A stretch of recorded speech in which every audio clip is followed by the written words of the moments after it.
Episode 209 broken wind chime. क्योंकि मोहित ने कहा कि वो विंड चाइम अच्छा था, इसलिए विधि ने उसे खरीदने का फैसला कर लिया।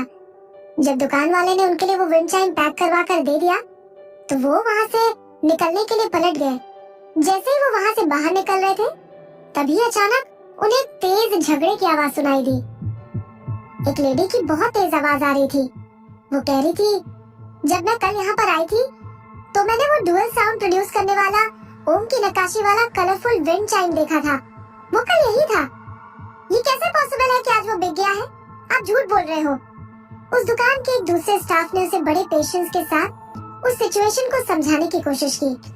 मिस चोपड़ा, मैं झूठ नहीं बोल रही हूँ। अभी अभी सिर्फ 5 मिनट पहले ही उसे किसी ने खरीद लिया है। मैं नहीं मानती। उस लेडी ने स्टाफ को धक्का दिया और दुकान में घुस गई। विधि और मोहित को देखने के बाद वो बुरी तरह से चौंक गई। विधि भी थोड़ा सकपका गई थी। ये एक ऐसा कोइंसिडेंस था कि स्वीटी चोपड़ा भी वहाँ मौजूद थी। हैरान हो गई स्वीटी ने विधि को घूर कर देखा और मोहित की तरफ देखते हुए बड़े प्यार से बोली, मोहित, तुम यहाँ क्या कर रहे हो? क्या वो तुम ही हो जिसने वो विंड चाइम खरीदा है? ये कहने के बाद वो सीधे विधि और मोहित के बीच में घुस गई और मोहित की बाह पकड़ने लगी। मोहित के साथ उसकी गर्लफ्रेंड थी, इसलिए उसने तुरंत उसे अवॉइड करने की कोशिश की और चुपचाप फिर से विधि को पकड़ लिया। वो विंड चाइम विदुषी ने खरीदी है। अपने बिजनेस रिलेशंस को देखते हुए मोहित स्वीटी को देखकर मुस्कुराया। अब तो नया साल आने को है। मैं विदुषी को अपने दादाजी से मिलने के लिए अपने घर लेकर जाने वाला हूँ, इसलिए हम यहाँ पर गिफ्ट खरीदने के लिए आए हैं। ओह, तो ये थी वजह। काफी कोशिशों के बावजूद भी स्वीटी मोहित का दिल नहीं जीत पाई थी, इसलिए वो काफी फ्रस्ट्रेटेड थी। मोहित ने जो कहा उसे सुनकर वो चौंक गई। उसने तो थोड़े दिन पहले ही अपने रिश्ते के बारे में अनाउंस किया था, लेकिन ये रिश्ता इतना जल्दी इतना आगे बढ़ गया कि वो उसे अपने घर के बड़े बूढ़ों से मिलवाने के लिए लेकर जा रहा था। नफरत, दर्द और गुस्सा।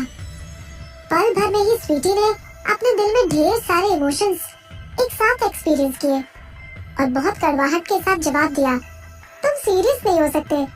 मुझे याद है तुम्हारे दादाजी हमेशा से रिस्पेक्टेबल फैमिलीज की लड़कियों को ही पसंद करते थे। वो ऐसी लड़की के लिए कैसे रिएक्ट करेंगे जो... ये देखकर मोहित का चेहरा उदास हो गया। उसने जल्दी से मुस्कुरा कर कहा, मोहित, एक विंड चाइम खरीदना बहुत ही बुरा आइडिया है। तुम विदुषी से कहो ना कि वो ये विंड चाइम मुझे दे और उसके बदले मैं तुम्हारे दादाजी के लिए एक बहुत ही बढ़िया सा न्यू ईयर गिफ्ट खरीद दूंगी। मैं दादाजी को एक बहुत ही बढ़िया शीशम की लकड़ी से बना बिजली बॉक्स देने के बारे में सोच रही हूँ। मेरा विश्वास करो, ये काफी बड़ा होगा और अच्छी कीमत का होगा। उसे एक रिनोड फैमिली की बेटी होने पर बड़ा गर्व था। उसके पास इस गरीब छोटी सी स्टार विदुषी के मुकाबले पैसा बहुत ज्यादा था। विदुषी के पास तो इतना पैसा जुटाने के काबिल होना भी शायद मुश्किल था। मोहित ने नाराज होकर अपना मुंह फेर लिया। इस छोटी लड़की स्वीटी को चोपड़ा फैमिली ने पूरी तरह से बिगाड़ कर रख दिया है और इसकी हिम्मत तो देखो, ये इतनी लापरवाही से कुछ भी बोलती जा रही है। पहले जब वो सिंगल था और तब जब स्वीटी दूसरे लोगों को धमकाती फिरती थी तो उसे बड़ा मजा आता था, लेकिन अब जब वो उसकी अपनी गर्लफ्रेंड को धमका रही थी तो वो उसे बर्दाश्त नहीं कर सकता था। ये पैसों की या मॉनेटरी वैल्यू की बात नहीं है। विदुषी सिंसियर है और मैं जानता हूँ कि मेरे दादाजी को विदुषी की दी हुई ये विंड चाइम डेफिनेटली पसंद आएगी।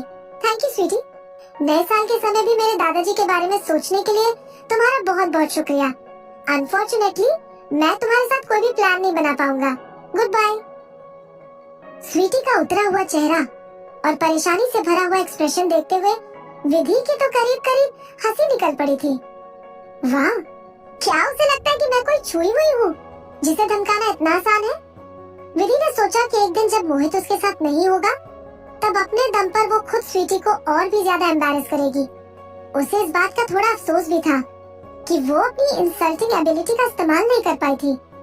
उसने बड़े गर्व के साथ अपनी चिन को ऊपर उठाया और मोहित को कस कर पकड़ लिया। उसने कहा, मुझे भूख लगी है मोहित, चलो चलकर कुछ खाते हैं। वो बिना पीछे देखे एकदम से बाहर जाने लगी। स्वीटी उस कपल को बाहर निकलता देखकर पागल हो रही थी। उसे ऐसा करने का क्या हक था? मोहित ने कहा कि वो इस साल उसके साथ कोई प्लान नहीं बना सकता है। लेकिन वो अच्छी तरह से जानती थी कि मोहित का उसके साथ समय बिताने का कभी भी कोई इरादा था ही नहीं। अतीत में भाटिया फैमिली शायद ही कभी बाहरी लोगों के लिए खुली होगी। हालांकि भाटिया और चोपड़ा फैमिली आपस में बिजनेस पार्टनर थे, लेकिन फिर भी भाटिया फैमिली के हेडक्वार्टर्स में चोपड़ा फैमिली की तरफ से जाने वाला एक अकेला इंसान सिर्फ स्वीटी के दादाजी ही थे। आज तक भी स्वीटी को फैमिली हेडक्वार्टर्स में कभी भी एंटर नहीं करने दिया गया था। हर साल वो मोहित के दादाजी के लिए एक नए साल का गिफ्ट तैयार करने के लिए बहुत कोशिश किया करती थी, लेकिन उसका गिफ्ट दादाजी को सिर्फ मोहित ही ले जाकर देता था। लेकिन मोहित ने अभी भी ये कहा कि वो उस छोटी सी स्टार विदिशी को अपने फैमिली हेडक्वार्टर्स में लेकर जाने वाला है। स्वीटी गुस्से से चीख पड़ी और इम्पल्सिव होकर उसने अपना हाथ जोर से झटक दिया। बिल्कुल नहीं मोहित, तुम ऐसा नहीं कर सकते। विधि एकदम से घबरा गई। उसने अपने हाथ में वो विंडचाइम का पैकेट कसकर नहीं पकड़ा था, इसलिए स्वीटी के झटके के साथ वो जमीन पर गिर गया। मेरा विंडचाइम! विधि तुरंत अपने घुटने टेक कर बैठ गई। उस विंडचाइम को उठा लिया। पैकेट खोलने के बाद उसने रियलाइज किया कि वो कलरफुल नक्काशी वाला ओम 2 टुकड़ों में टूट गया था। विधि को रोना आ रहा था, लेकिन उसने आंसू नहीं बहाए। इस विंडचाइम को खरीदने में उसकी बचत का एक बहुत बड़ा हिस्सा खर्च हो गया था, और ये उसने जिसके लिए लिया था उसके इस्तेमाल करने से पहले ही टूट गया था। अब दादाजी के लिए गिफ्ट ढूंढने के लिए वो और कहाँ जा सकती थी। उसने अपना सिर उठाया और स्वीटी को देखा। मुझे कंपनसेट करो। स्वीटी को रियलाइज हो गया कि अब वो मुश्किल में है। पहले तो वो चौंक गई, लेकिन फिर अचानक वो खुश हो गई। वो विंडचाइम उस बेवकूफ लड़की ने मोहित के दादाजी के लिए नए साल के गिफ्ट के तौर पर खरीदा था।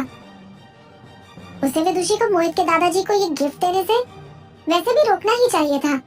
स्वीटी ने अकड़ कर कहा, बात बिल्कुल साफ है कि तुमने खुद इसे अच्छी तरह से नहीं पकड़ा था, लेकिन फिर भी तुम अपनी गलती के लिए दूसरों को ब्लेम करना चाहती हो। तो अब तुमको इसके लिए कंपनसेशन चाहिए। मजाक कर रही हो क्या?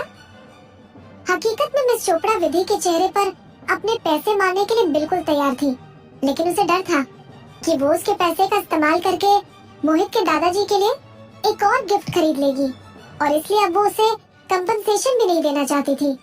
विधि को इतना ज्यादा परेशान देखकर स्वीटी का मूड काफी अच्छा हो गया था। तो आप मुझे कंपनसेशन नहीं देंगी? विधि बहुत गुस्से में थी। उसे विश्वास ही नहीं हो रहा था कि स्वीटी अभी यही सोच रही थी कि वो उसे इतनी आसानी से धमका सकती है। स्वीटी ने उसके बॉयफ्रेंड के साथ बड़ी बेशर्मी से फ्लर्ट करने की कोशिश करने के अलावा उसकी चीज को तोड़ा, और अब वो उसका कंपनसेशन देने से मना कर रही है। मुझे नहीं पता कि चोपड़ा फैमिली की बेटी इतनी ज्यादा बेशर्म है। विधि ने स्वीटी की हंसी उड़ाते हुए कहा, और जल्दी से स्वीटी से निपटने का एक तरीका सोच लिया। Shop assistant! वो जोर से चिल्लाई। दुकान से एक स्टाफ उनके पास ही खड़ा था और देख रहा था कि वो झगड़ रहे हैं, इसलिए वो जल्दी से उसके पास चला आया। मिस शर्मा, बताइए मैं आपके लिए क्या कर सकता हूँ? आपकी दुकान में सर्वेलेंस कैमरा है ना? विधि ने पूछा। वो सर्वेलेंस कैमरे के लिए खास तौर से सेंसिटिव थी, और जब वो दुकान के अंदर जा रहे थे तब उसने रियलाइज किया था कि वहाँ पर कुछ सर्वेलेंस कैमरे तो जरूर हैं। जी हाँ, बिल्कुल है। दुकान वाले ने बहुत कॉन्फिडेंस के साथ जवाब दिया। कीमती सामान बेचने वाली ऐसी दुकान निगरानी के बिना नहीं चल सकती थी, वरना ऐसी कई सिचुएशंस पैदा हो सकती हैं, जैसे अभी हो गई थी। जैसे कुछ टूट गया था और इसके लिए कौन जिम्मेदार था ये साफ नहीं था। फैक्ट तो यही था कि उनकी दुकान में सर्वेलेंस कैमरे खास तौर पर ऐसी ही सिचुएशंस को रोकने के लिए लगाए गए थे। एक बार जब शॉप असिस्टेंट ने विधि का सवाल सुना तो वो तुरंत समझ गया कि उसका क्या मतलब है। सर्वेलेंस कैमरों ने पूरा सीन रिकॉर्ड किया होगा। क्या आप चाहती हैं कि मैं आपके लिए वो रिकॉर्डिंग लेकर आऊं? श्योर। विधि ने स्वीटी की तरफ देखा और धीरे से मुस्कुरा दी। मुझे इसकी एक कॉपी दे दीजिए। तुम क्या करने की कोशिश कर रही हो? स्वीटी घबराने लगी। वो एक वेल नोन फैमिली की बेटी थी और बचपन से ही काफी बिगड़ी हुई थी, लेकिन उसने सर्वेलेंस कैमरे वाली प्रॉब्लम के बारे में कभी सोचा भी नहीं था। अगर वो सर्वेलेंस कैमरे को चेक करते हैं तो इसमें कोई शक नहीं रह जाएगा कि वो ही कल्प्रिट थी। मैं क्या करने की कोशिश कर रही हूँ? विधि ने मुस्कुरा दी। मैं चाहती हूँ कि आप मुझे इसकी पेमेंट करें, मुझसे माफी मांगे और मेरे मेंटल ट्रॉमा के लिए कंपनसेट करें। वरना आपको क्या लगता है कि इस रिकॉर्डिंग को भेजने के लिए सबसे ज्यादा सही इंसान कौन हो सकता है? तुम बहुत लालची हो। स्वीटी ने चिढ़ते हुए अपना पैर जोर से पटक दिया। मोहित को इतनी लालची लड़की से प्यार कैसे हो सकता है? उसने शुरू में सोचा था कि ज्यादा से ज्यादा वो ये चाहती होगी कि वो उसके पैसे वापस करे, लेकिन विदुषी ने ऐसा नहीं सोचा। उसे तो विदुषी के मेंटल ट्रॉमा के लिए भी कंपनसेट करना होगा और उससे माफी भी मांगनी होगी। मोहित के होठों पर एक हल्की सी मुस्कुराहट दिखाई दी और उसने अपने बगल में खड़ी अपनी गर्लफ्रेंड की तरफ बड़े गर्व के साथ देखा, जो किसी के साथ बड़ी सीरियसली बार्गेन कर रही थी।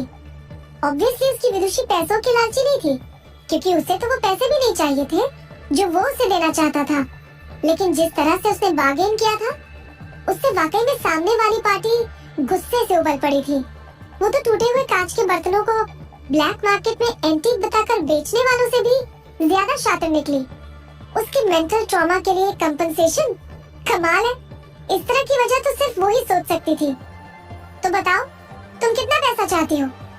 ना चाहते हुए भी उसने विधि से बड़ी नरमी से पूछा।